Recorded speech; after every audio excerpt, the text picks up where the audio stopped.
Hello! Hello, hello, hello! Magandang araw at magandang buhay at panibagong vlog na naman si Bonsai Stanglong po.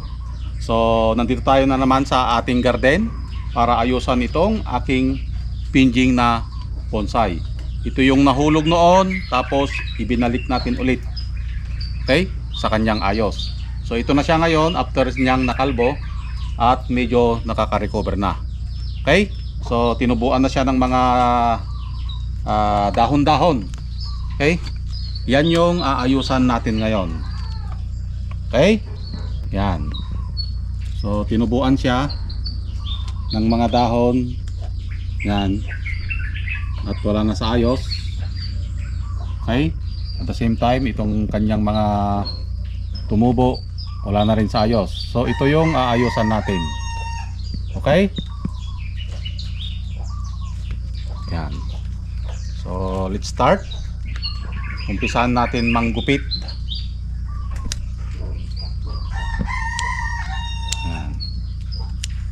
Yung mga hindi na kailangan, tanggalin.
So yan guys, pagkatapos nating matriman, ibras na natin yung yung kanyang mga sanga dahil kinapitan ng aphids.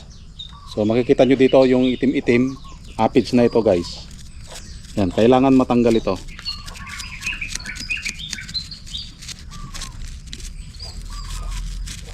So ang pag-aalaga ng bonsai ay mabusisi. Kaya mahal ang bintahan dahil pag-aalaga pa lang patay na ang iyong oras. Agoy. Mas mahal pa kaysa sa ex mo. Mahal ang bonsai. So yan, tingnan nyo. Tanggalin natin. Kailangan tanggalin yung mga itim na yan. Yan sa singit-singit, ibras. Okay? So, kasama yan sa pag-aalaga ng bonsai, yung ibras mo ang kanyang katawan para matanggal yung mga kumapit na dumi or aphids or lumot. Dahil dyan nag-uumpisa yung pagkamatay ng ating halamang bonsai kapag ang katawan ay marumi or may lumot. Dahil pag marumi ang katawan ng bonsai, doon binabahayan ng mga punggos. Kaya ang bonsai dapat alagaan para hindi mamatay. Katulad din ng pag-ibig mo yan. Kapag hindi mo nalagaan, sa iba patay na patay. Agoy, agoy, agoy. So yan guys, natapos na nating i-brush, nalinisan.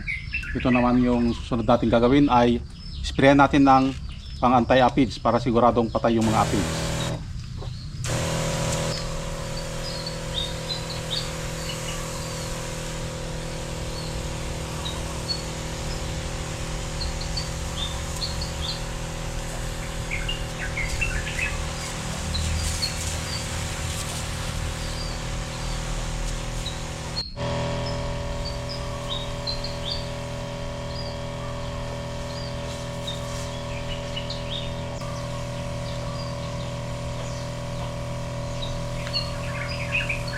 So ayan guys, natapos na nating linisan, nabigyan na din natin ng pang-prevent ng aphids at antayin natin ito na magkadahon dahil yung ibang part pinutol natin at walang dahon. Okay? So camera, ipakita mo yung kanyang itsura.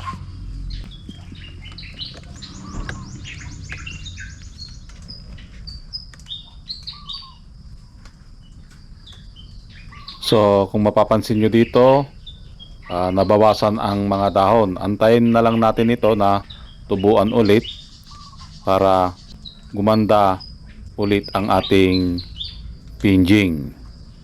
So nabras na yan, malinis na, safe na dahil nabigyan na natin ng anti-aphids na gamot.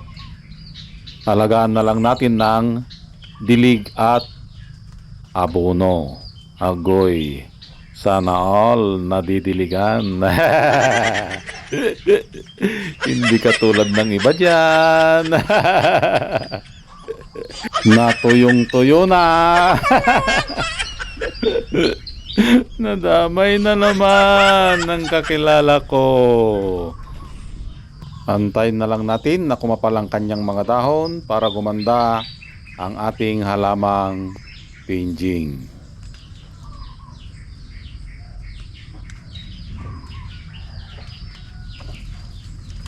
So ayan, nakita nyo na. So antayin na lang natin na makarecover. At maraming salamat at nakarating tayo sa dulo ng aking video. Hanggang sa muli. Bye bye.